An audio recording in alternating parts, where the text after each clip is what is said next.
Each and every tomorrow is a vision born of this day. We are the shapers of destiny, and each choose a way. Our nearest thoughts and feelings are the paintbrush and many colors, whose shades of joy or strife we awaken from where they dream to paint upon the canvas of life. Select your colors wisely. Yes, I listened as Spirit spoke. For the picture you see before your eyes is what you painted, stroke by stroke.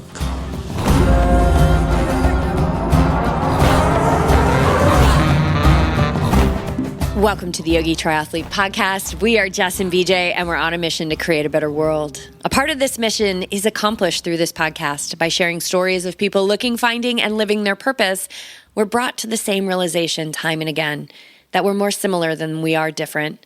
The stories shared here each week remind us that we're not alone in navigating the waves of life and that our response to what is being served up to us is what makes the difference. How we move through the world contributes to or takes away from the better world we all desire. And today's guest is most certainly a contributor. We are in person for this episode with San Diego running legend George Greco. And although his legendary status is well known in this area, I imagine by now that the trickle effect of George's presence far exceeds Southern California. George quit cigarettes for running shoes at the age of 45 after his young daughter asked him to stop smoking for her birthday. He ran his first ultramarathon at the age of 69, and since tying up his laces, has raced over 600 races, to be exact 640, with close to 400 first-place finishes in his age group, and was able to run himself just 3 seconds shy of the all-time record for his age at the well-known State Street Mile in Santa Barbara, California. He has lived a life. He has hit rock bottom. He has woken up, and he now shares his joy for life and running with all who cross his path. I was fortunate to align with this fine sir shortly after moving to San Diego, and one of the first things he said to me was, "Punch me in the stomach." If you know George, you've most likely been asked to do the same, and you found the same thing that I did, a rock-solid core on a 75-year-old body, a vessel that he uses as his own personal laboratory in his endless pursuit to be an experiment of one for his life. So we're just going to leave this intro there and dive in deeply with a man who I confidently say is a friend to all. So George, thanks for welcoming us to your home, and welcome to the show. My pleasure. So this is the Yogi Triathlete Podcast. This listenership is so used to us just diving in without warm up.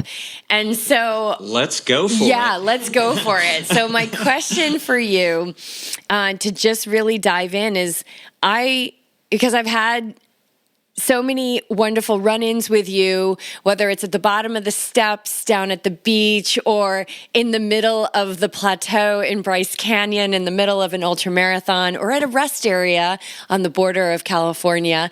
And we always seem to engage in meaningful talk. And so I'd love for you to share with our audience just your life philosophy to just really set the foundation of what's going to come in the next hour of the show. Okay. I happen to be a poet, and I have a poem that comes to mind to answer part of that. And so here goes. It was just one of those days when you wake up on the wrong side of the razor's edge and find yourself channeling a badass Buddha attitude into this world of form, with divine assistance from a snickering throng of delinquent devas, not to mention losing 3 straight wrestling matches with those naughty little thought angels. And you say to yourself, surely it couldn't get much worse. When anyone says just the right thing to inspire your tantrum yoga practice to spread its wings and ascend to a new all-time high, unable to believe what you've just said or done in the heat of Kundalini's cleansing fires, you do the human thing and escalate in righteous indignation, while your life is spiraling every which way but up. Essential self takes one look and decides to go on permanent vacation, while your flow goes mofo. Right at this moment, it is a little challenging to stop, But like everything else in life, yours is the gift of choice. Oneness is both the sunshine and the light, the shadows and the strife. When it's all said and done, who's to say what's wrong or right? The paintbrush is your gift of life. The canvas is the gift of choice, and the canvas is your life. Wow. First of all, how did you remember all that? Actually, this is just a little side story. I went to Oxford University for a summer session back in 1987, and 4 of the 10 books that I was committed to read prior to the class were the 4 Masks of God by Joseph Campbell. And to circle back around to what you were saying earlier as a part of the introduction, it focuses on the similarities of religions, indigenous stories of creation and such. And so I became fascinated with the indigenous cultures that had storytellers that were able to memorize all of the initiations, all of the guidelines of their cultures and such. And I went, wow, I want to do that. And so I've committed about 40 of the stories I've written to memory. And many of them are about empowering people, their self-image. Once the self-image is strong, I found, then people's internal GPSs naturally take over and begin to guide them in a more positive direction for their lives. And little stories about hitting the bottom and being able to pick yourself up by your bootstraps that I can pull out as situations arise where they can be helpful. And so that's one of many that I've committed to memory. It's comforting to know.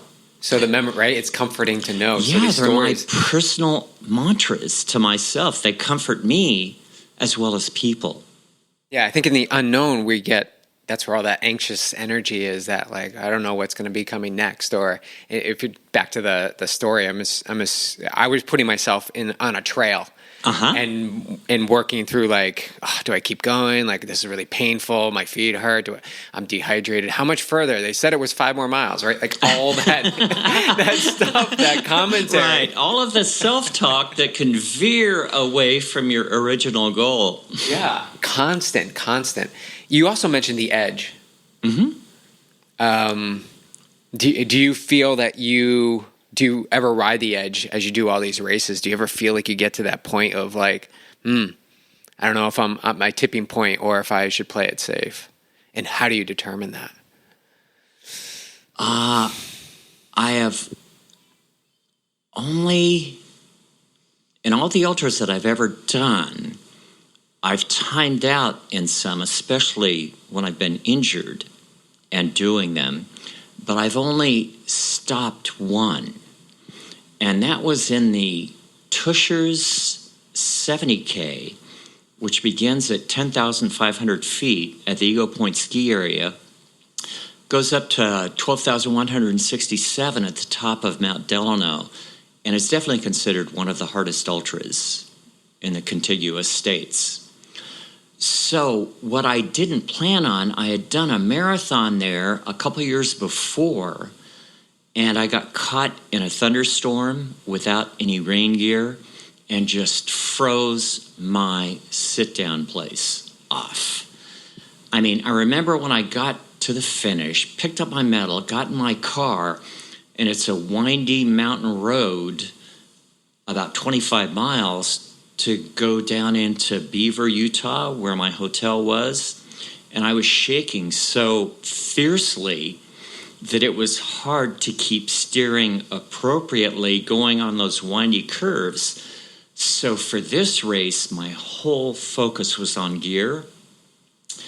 And at that time, it was earlier on in my ultra running, and my liquid nutrition, my bars, and my mere energy were all off the charts sweet. So at about mile 24, 25, I stopped drinking. I couldn't stand to put another thing inside my mouth that was sweet. And there were about 10 miles between aid stations.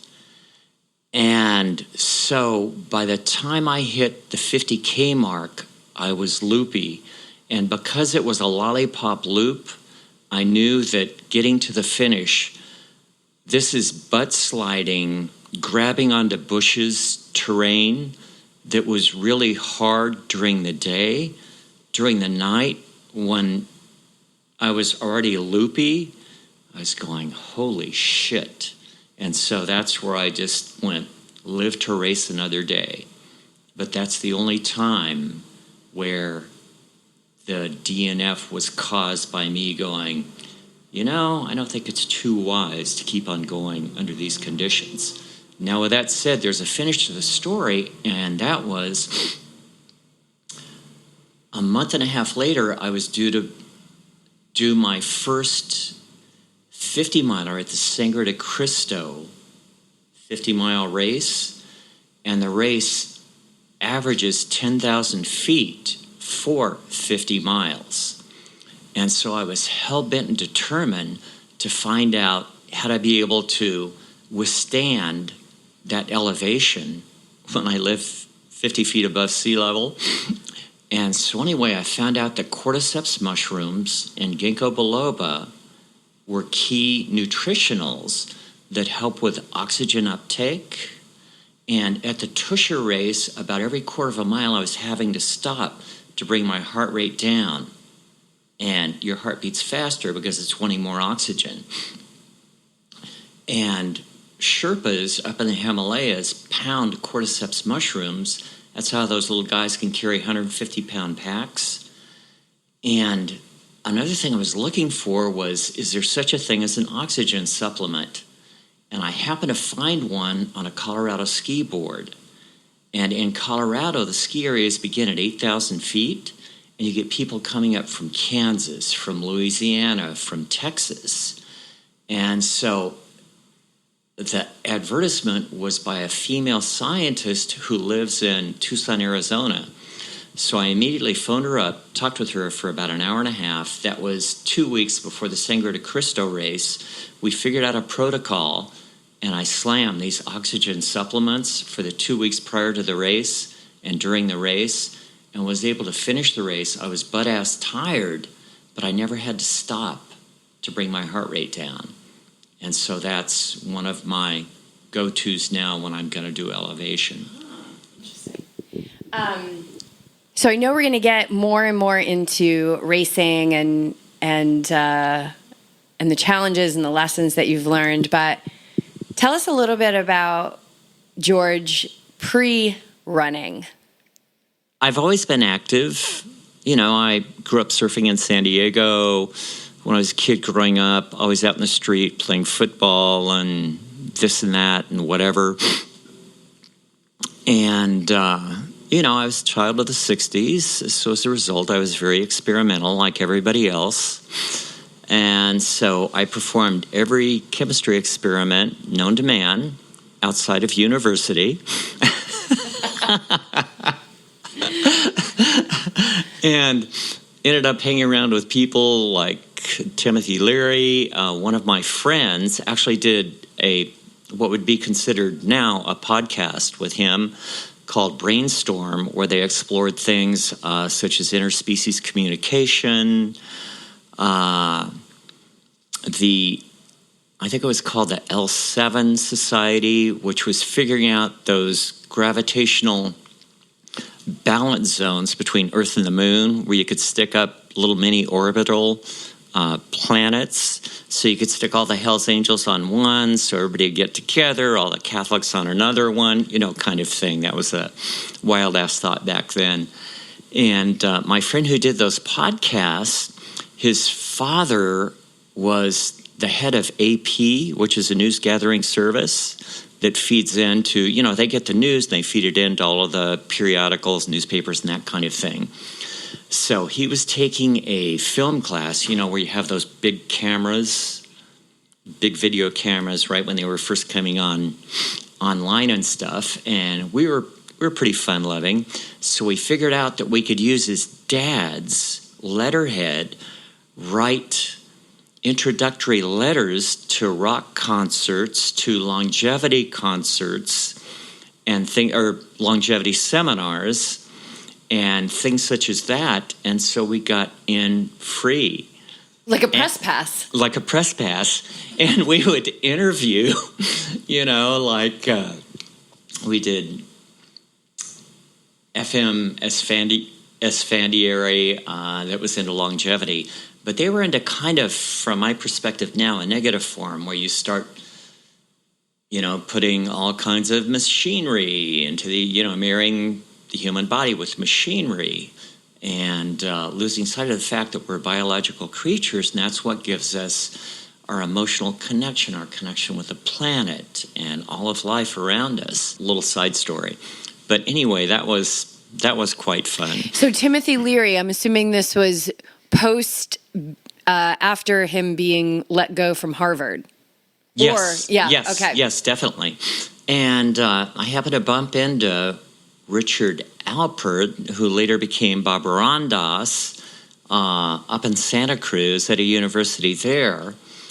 And then my first marriage was and the mother of my daughter was at what was called Sparrowhawk, which was a spiritual community, and it was all powerful women.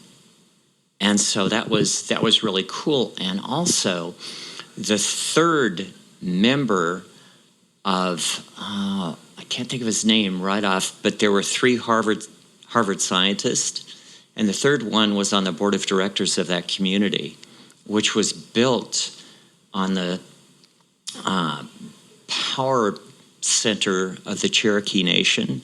So it was purposely built there, just like all of the great cathedrals, all of the,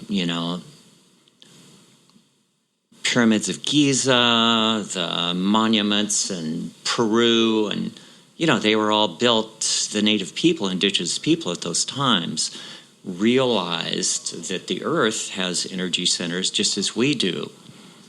Yeah. We're much more mindful of them.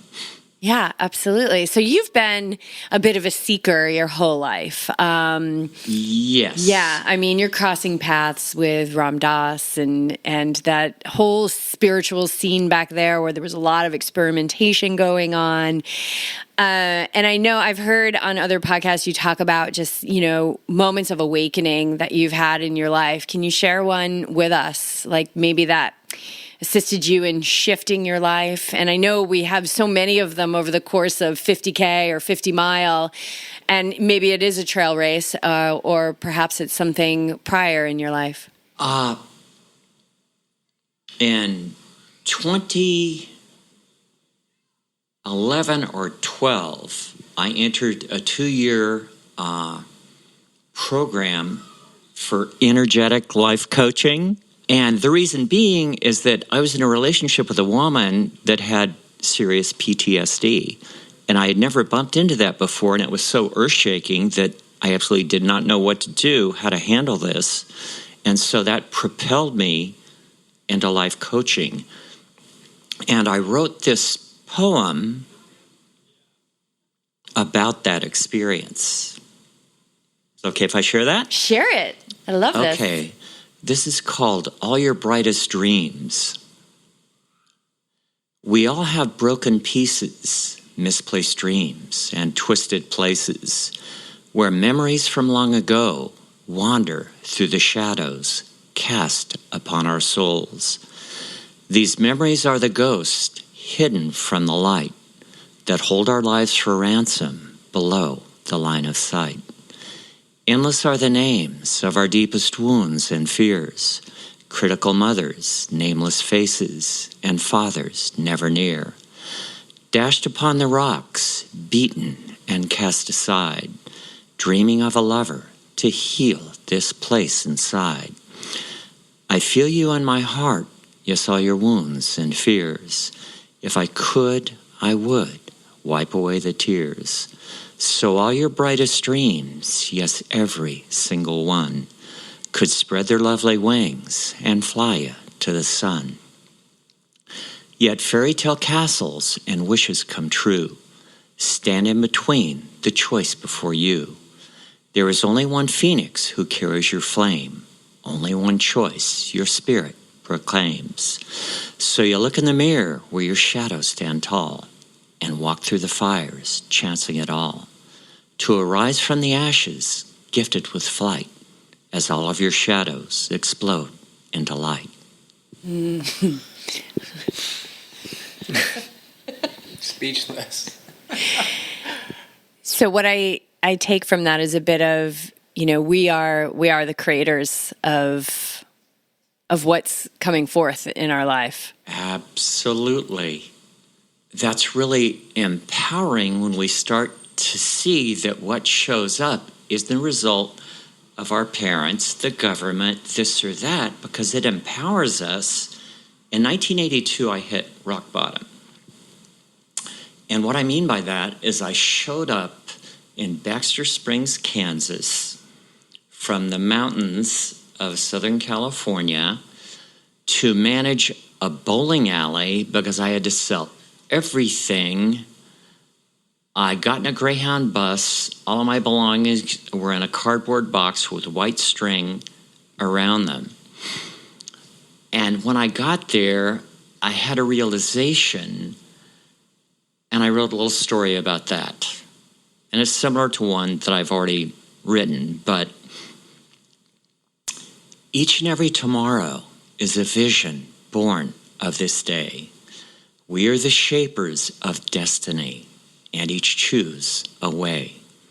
Our nearest thoughts and feelings are the paintbrush and many colors, whose shades of joy or strife we awaken from where they dream to paint upon the canvas of life.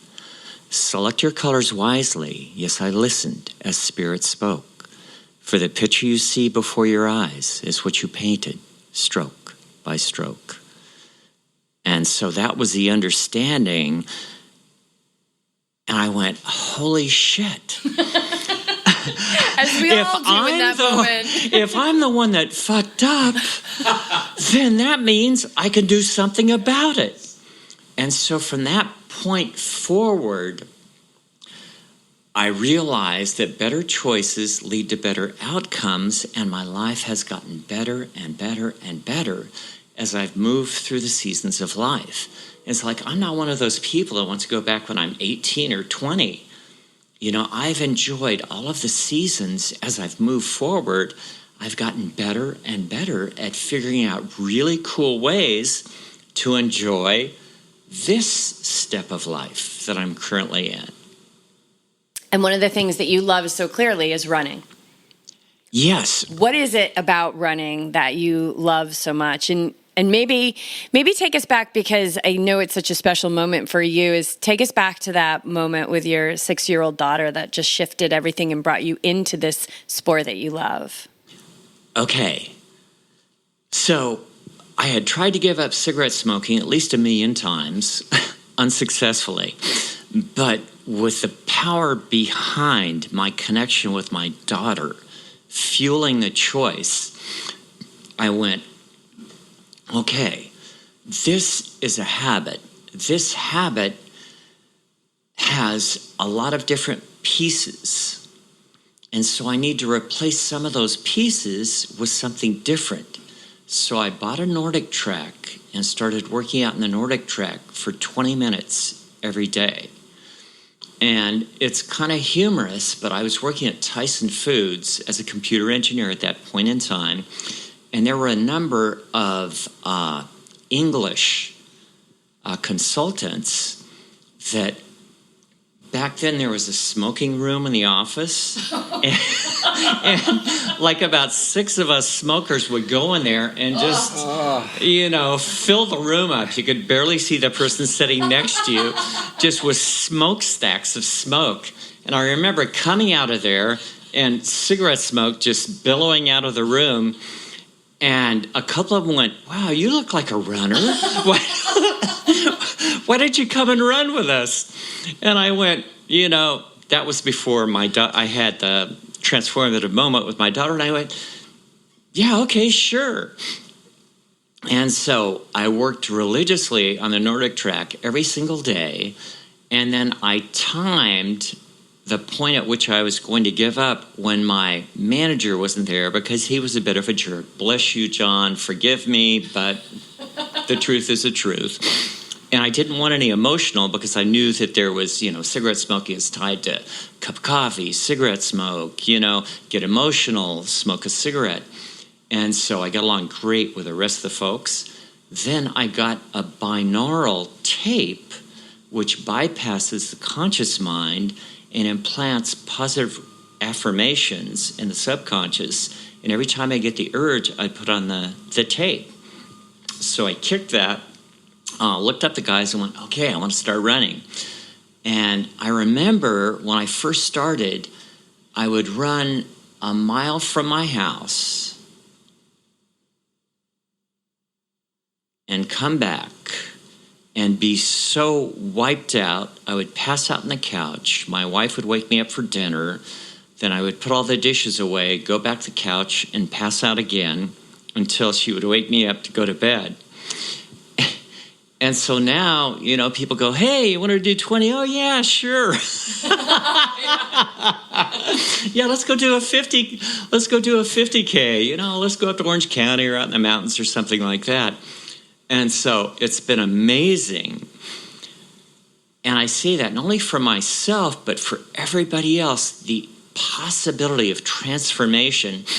One of the things I love about running the most is the fact that it was a key that transformed my life. And in turn, I've seen so many other people's lives transformed by it. And working in the running store for the last 7.5 years, it's a tool that can be very helpful for getting people on the road to self-awareness, to improving their self-image, to hanging around with a group of people that, one of the things about the running community, be it road or trail, or triathletes, is that there's this feeling of, like being a software engineer, we're always updating, always improving. And when you start hanging around with runners, it's like none of my running friends do crack or, drink to excess or cigarette smokers. There might be an occasional one here or there. And it's always about optimizing their lives in various ways. And so I love that camaraderie and that motivation towards self-improvement, which has been something that has been with me since the days when I was chemically infused and having, internal experiences and going, wow, I could be way over here, but the reality is I'm kind of right here. And so I'm a lot closer than I was to feeling good about myself, about life, understanding how it works, being able to filter out the negative self-talk, to realize when I'm not on the sunny side of the street. What's out here needing some attention? Who needs to be, brought home and integrated? And so running has been so helpful with, working my way through divorce, through challenging times. I worked for a company that was bought out by another company, that was bought out by another company, and it was in the natural gas transportation section. And so we had really disparate software that was never intended to talk to each other, and we had to figure out ways to make it talk to each other. And with Google, nobody had ever done it before. Okay, how the F do we do this? And I'd look out the window because I was on the 12th story of one of the tallest buildings in Colorado Springs, and I could see the Pikes Peak. And I've done the Pikes Peak ascent 5 times, and I go, I did that fucking mountain. That was harder than hell. We can do this. So it psychologically and spiritually empowers you to, like, circling back to what you said earlier, to keep on going. when the times get challenging, to know that there's a way through. And when you come out the other side, no matter how tough it was, that really empowers you for the next wrestling match with whatever opportunity that you have coming your way. So those are elements about running that I absolutely love. You're almost like you're building trust and faith in the voice, your inner voice or inner person who you already are. We've just stacked layers on top of it. But the more and more you repeat these experiences, so you felt it in running, going up Pikes Peak, and then you can apply it to, in this particular instance, a job or a project. And all the other areas of your life, too. It's like they're all connected. And when you empower yourself in any little area, it spills over into the rest. Is my best guess. There's a new one right there. So how does this, so the story with your daughter. Yeah. So what happens there? How does this? It's when my daughter was actually not supposed to happen. When I married my first wife, we had a 12-year-old and a 15-year-old from her previous marriage. And we thought that, we were incapable of having another one. So she came out of nowhere, and I had a dream before my former wife even knew she was with child, that this beautiful feminine presence would come into my life. So our connection goes back. There's just a sense of connection. We've never been argumentative. I divorced from my first wife when my daughter was 12, and she spent every weekend with me from the time she was 12 till she went away to college. So we spent a lot of time figuring out, okay, what are we going to do with the weekend? Oh, I left everything for my former wife, got a new apartment in Colorado Springs that had a 24/7, 365-day-a-year swimming pool. And so it was bare when we started. And I don't know where I got this from, but it was one of the best decisions I'd ever made. And I went, okay, Ashley, we're going to furnish this whole place. You have a veto, I have a veto. We both have to agree that we want that computer, we want the bedding for your room, for my room, the kitchen table, whatever. We both have to be in agreement. If we're not, we move on to the next. And so we furnished the house together. And so it was like her home instead of coming over to Dad's pad. And we would figure out what we would do. We'd have to plan out our weekends, what we're going to do. We're going to see a movie, this, that. And then additionally, because we had the pool, she would drag my ass out there when there was 4 feet of snow on the ground.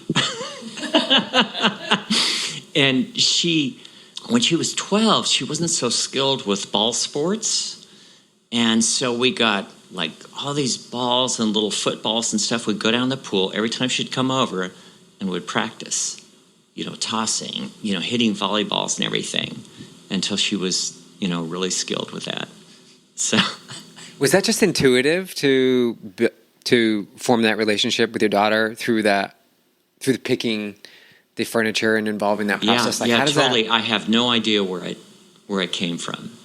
But in hindsight, a lot of times we end up in good places. It's almost like our essential self is going, psst, psst, psst. So when do you know to listen to that? That's the good. How do you know versus I've gotten better. What I can say in answer to that, I've gotten better as I've moved through time in creating more quiet and more center in my own life, and knowing when I'm veering off and, okay, time to take some deep breaths, time to have a quiet moment, time to recenter myself.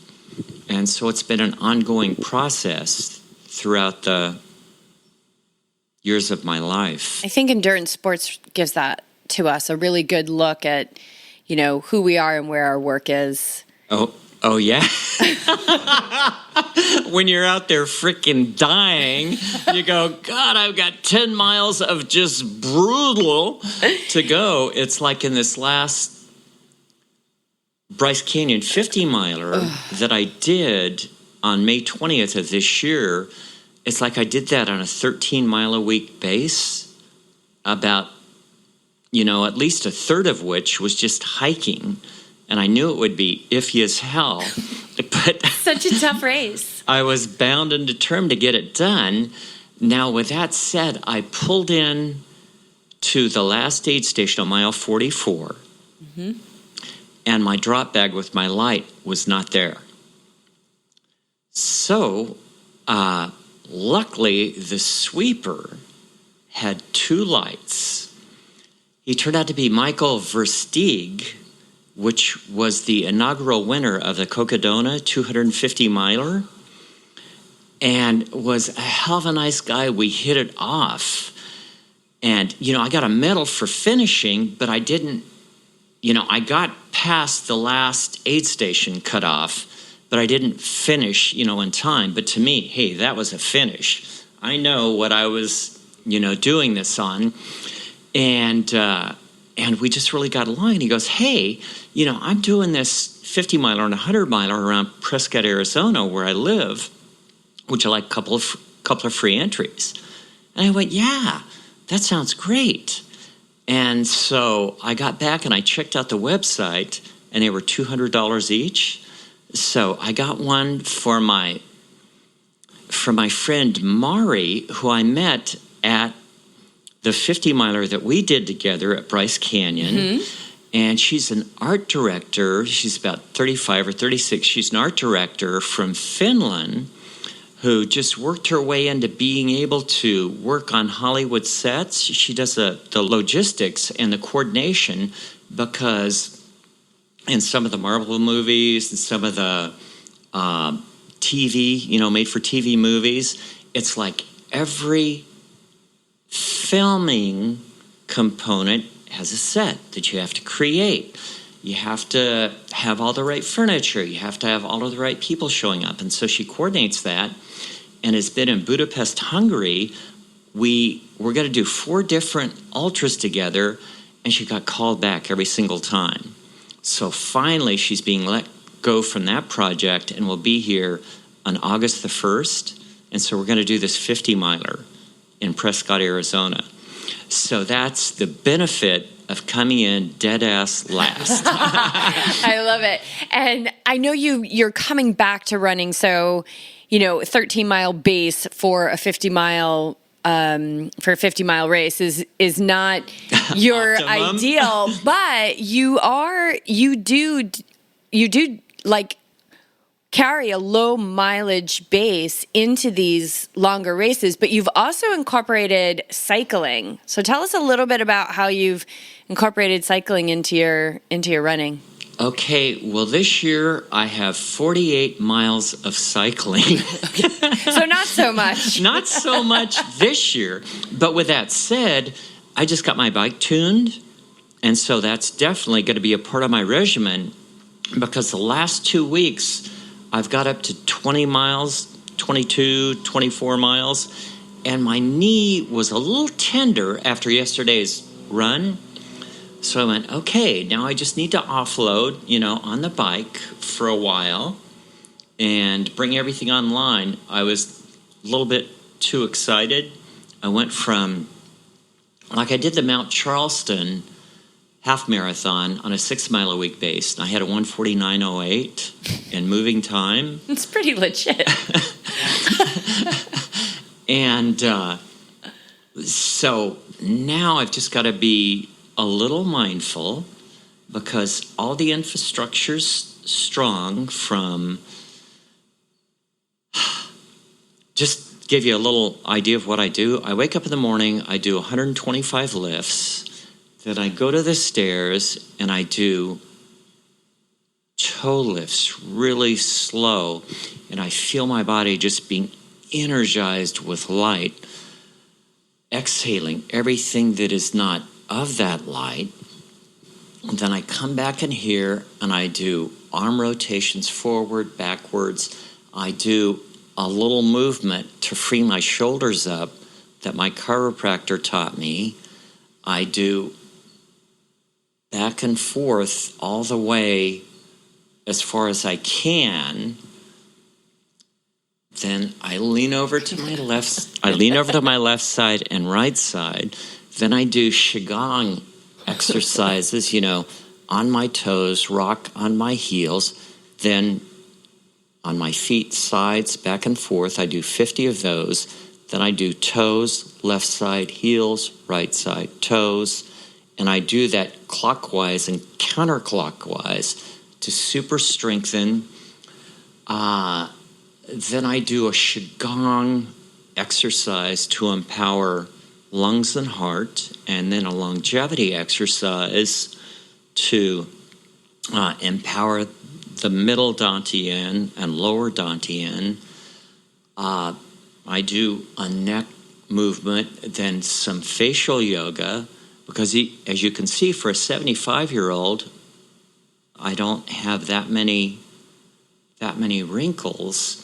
And then I hit the Bosa ball, and I do circular movements both ways, and then I do 50 squats, then go over and do the melt method. So it's not just running and kind of biking. It's minimal running and biking, and but mostly this is huge. cross-training. You're bringing a healthy, mobile body to your disciplines. Yeah, it's like my main goal is overall health and well-being, and then I add the running component to that to see if what I'm doing is working out. That's my final laboratory test. First of all, well-being. Oh, wow, I wake up every morning. I feel pretty good. I feel inspired to do stuff.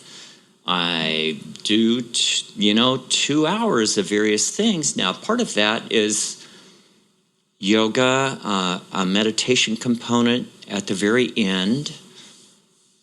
I do all of the exercises, and then with, like I said, a meditation component at the end, the Bosa ball, and it incorporates moving every part of my body, every single way imaginable.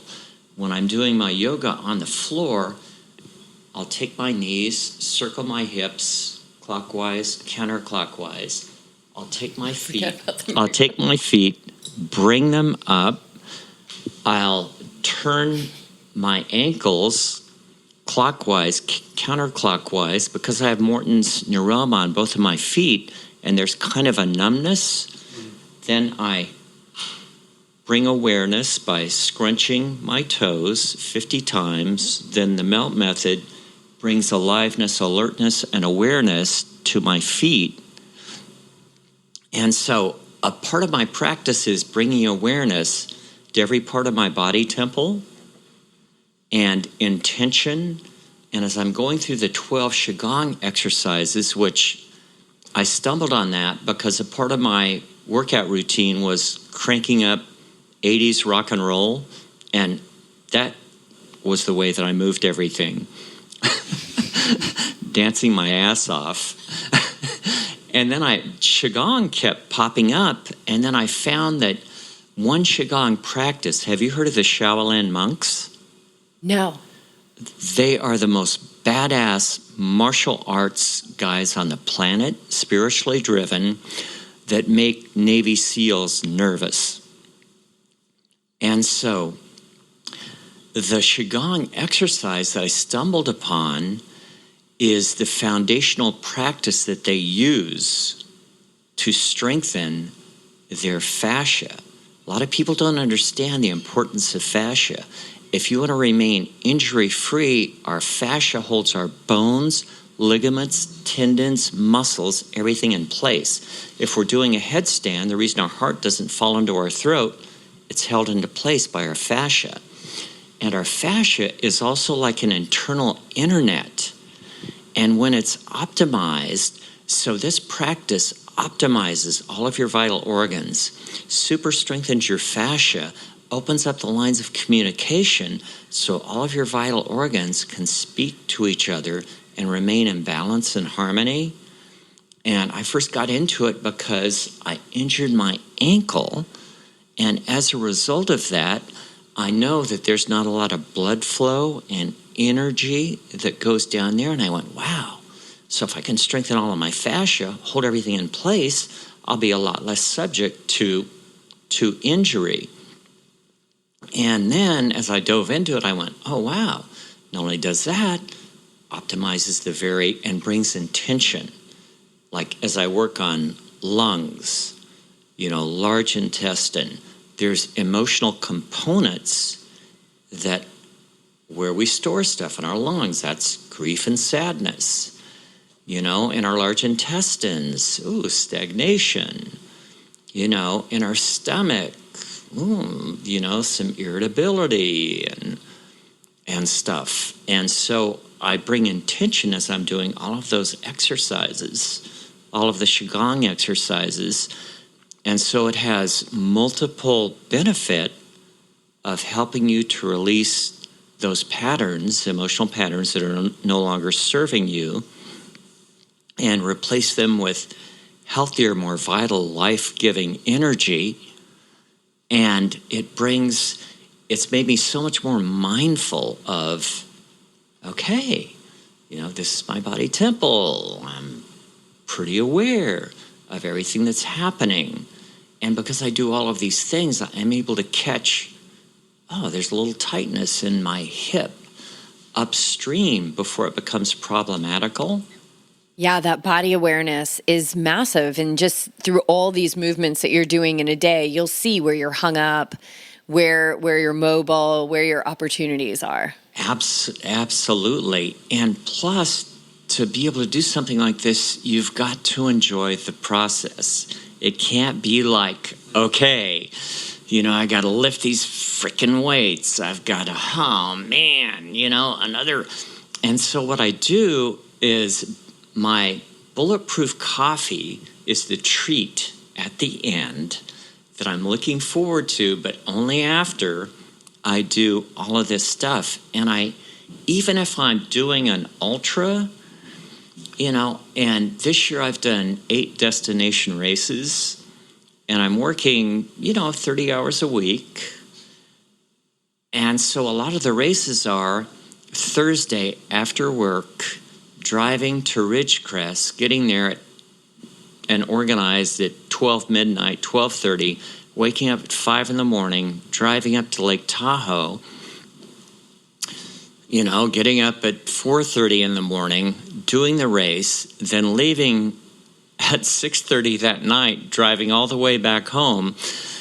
So now I've got a 2-month stretch with no races, and I'm really relishing just because that can be exhausting.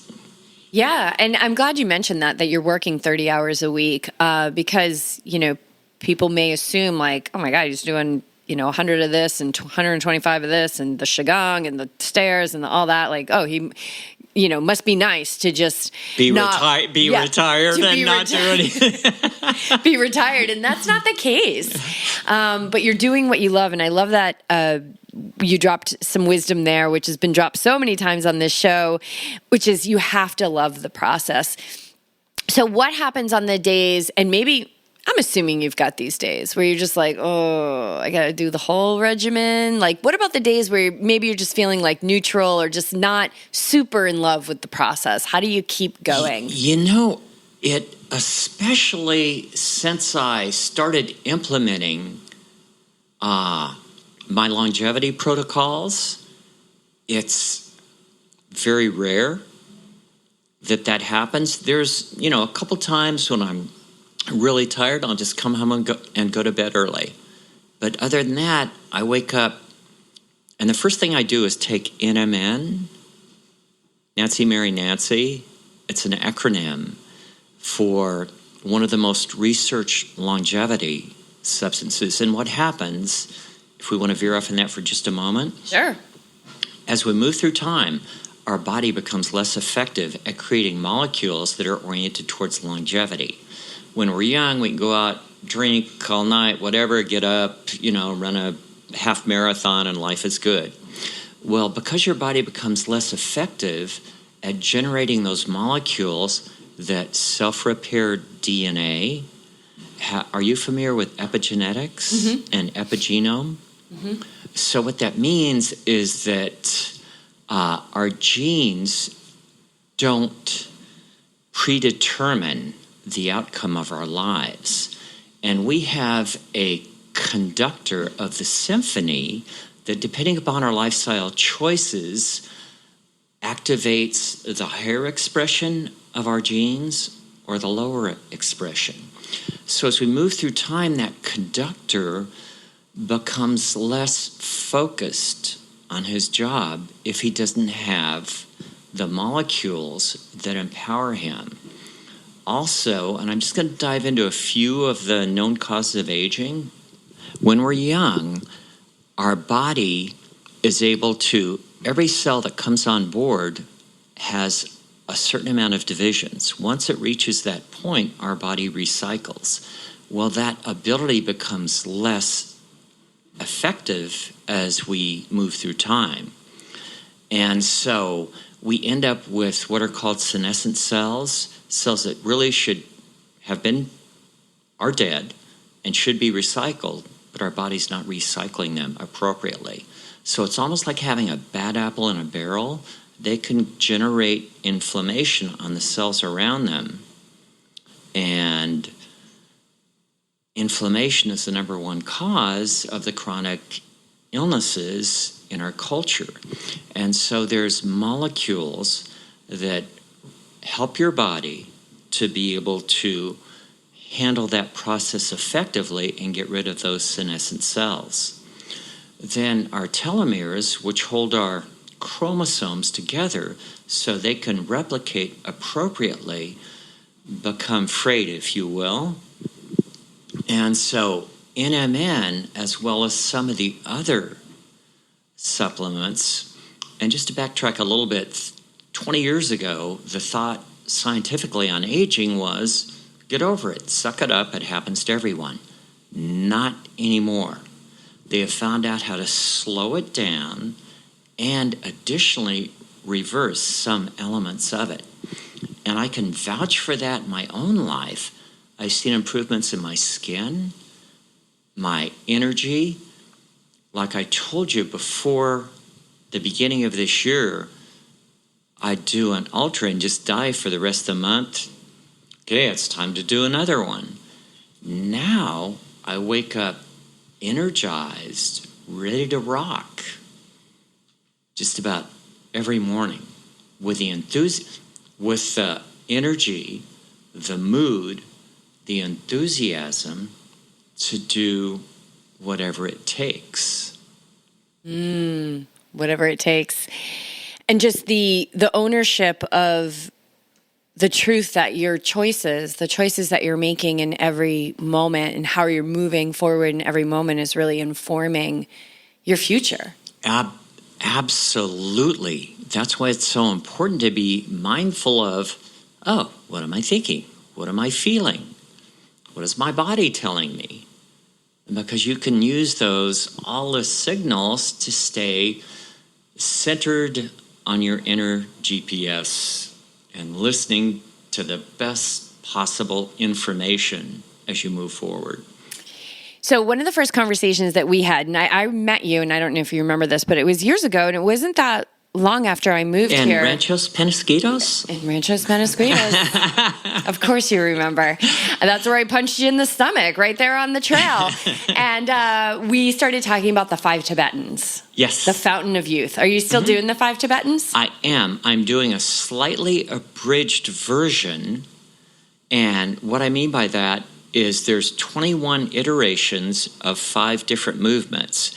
I backed that off to 11 iterations because I was filling up my space with so many different things. I wanted to keep that anchored as a part of my life, but yet make room for some of the other things that were coming on board. So tell us about the 5 Tibetans. Like, why are they seen as the fountain of youth? Okay, I was doing, to keep my core strong, I thought all you need to do was crunches. So I was doing 400 crunches a day. But as a result of that, my lower back was so unhappy. And so I was just putting it out there to the universe. I need to find something to keep my core strong that's more aligned with overall well-being. And I stumbled on the 5 Tibetans, just, out on the internet somewhere. I can't even remember exactly where. But when I did, I went, oh, I just knew that this was something that I need to look into. And the 5 Tibetans that I found it was a version that had the Dalai Lama and original Tibetan monks up in the Himalayas showing you how it was done. Now, I take everything and add my own twist. I don't just, I need to do it exactly like that, because we're all individual and there's no one-size cookie-cutter approach that fits all. So this is my version of the 5 Tibetans. So I started doing a lot of research, looking at all the other people who had done it. And it's a several thousand-year-old Tibetan practice. And you need to separate the hype from what it can really do. And I look at it as a very beneficial, empowering practice that has given me a lot of flexibility. And then also one thing that I noticed is when I first started doing ultras, especially the downhills, my knees would get sore. And then a couple of years into them, I realized, wow, my knees aren't getting sore anymore. What's up with that? And I went, oh my God, I figured out that the third, what are called rites, there's 5 rites or 5 asanas, if you will. I figured out that the third one was super strengthening my knees and my quads. And I went, holy shit. So the point being, it's not like I went, okay, I'm going to take all of these different things and really power my way through. A lot of it has been shithouse, intuitional, good fortune. And so that one exercise, a lot of people go, wow, you're 75 and you're doing ultra marathons. First thing they ask is, what about your knees? My knees are great. This one's a little tender right now because I kind of went out of the chute too fast, but I know all I have to do is back up a little bit and spend more time in the bike and slowly. Because one of the things I tell new runners coming into the store is you're asking your body to do something that's not fully prepared. You have to strengthen your bones, your ligaments, your connective tissue, your muscles, and everything to be able to handle this new activity that you're not used to. So baby steps are always best. Because... Well, working in a running store, I mean, I'm sure you see people come in that say, I just need more foam. I need more drop in my shoe, and I need the carbon shoes to relieve some of the pressure to make me faster. Are you able to spin that a little bit and say, well, let's back up. It's really not the shoe. It's the structure of your body. Yeah. What's interesting about where I work is most of our clientele are not runners. They're people with various types of issues, physical concerns, nurses, Costco workers, Trader Joe's, waiters, waitresses, professors, people spend a lot of time in their feet, people who come in with fused spines, with surgery, major surgery on their feet. And so we've learned how to help them relieve some of those discomforts.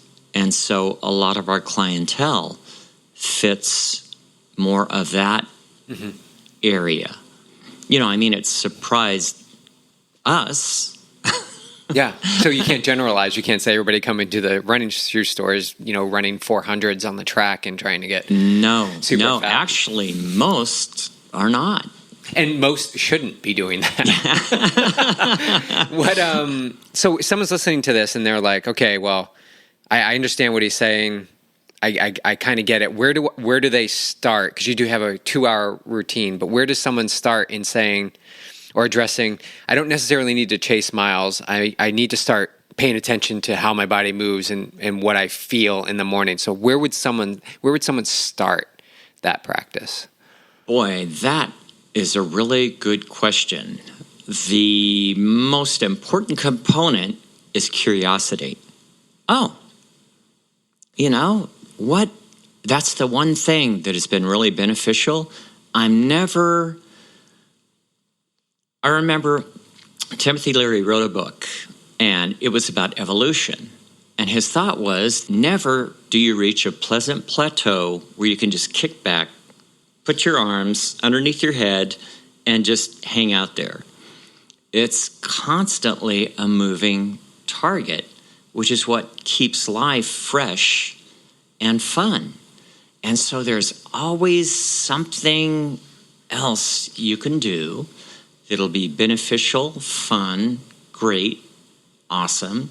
And so having that curiosity, it's like through years, I fine-tuned my diet, got my microbiome back online, figured out the nutrition that empowers me. It's like the biggest change I've noticed that as I move through time, I've got some wrinkles here, but the musculature is good, and plus I'm working on the wrinkles. I'm always playing with, I just found out that hyaluronic acid supplements taken internally, much more effective than externally. What it does is it lubricates joints, eyes, and it's mostly in skin. So you start providing your body with what it needs, and our skin is a major indicator of the health of our bodies. And so I'm always, I can improve over here. I can do this. And so that natural curiosity will lead you, because everybody's journey is going to be different. And so mine won't necessarily apply to most, probably. But there's some, nuggets, and one of them being curiosity. I love that. I think that's a great place to end this and to wrap it up. Is just staying curious, which is a cornerstone of the practice of yoga, which is our primary practice here, that science of the mind and leading to the health of the body as well. But I just want to thank you, George, for sharing all your wisdom and your beautiful poetry and your experience. And I think that this information on longevity is huge and will really pique people's interest. So thank you. There'll be lots of show notes for this episode, so make sure to check those out. And just thank you so much for your time and always being so willing to share and truly being a friend to all. Thank you.